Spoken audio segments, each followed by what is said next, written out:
তো বন্ধুরা, আমরা গাড়িতে রান্না করছি। এখন আলু ভাজছি, রান্না হবে মাংস,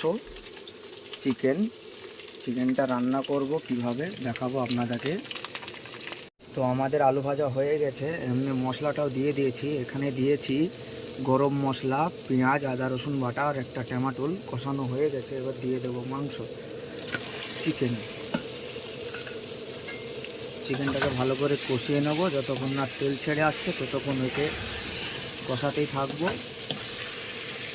তো মাংস কষানো হয়ে গেছে, মাংসই তেল ছেড়ে দিয়েছে। এবার দিয়ে দেব মশলা, ধনিয়া,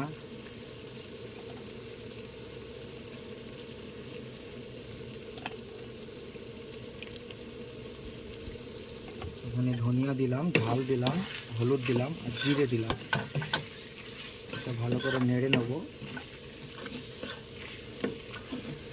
এর মধ্যে এবার আলুটা অ্যাড করে দেব। দিয়ে দেবো স্বাদ মতো একটু লবণ, দিয়ে দেবো হালকা পরিমাণ একটু জল। এবার ভালো করে নেড়ে নেব।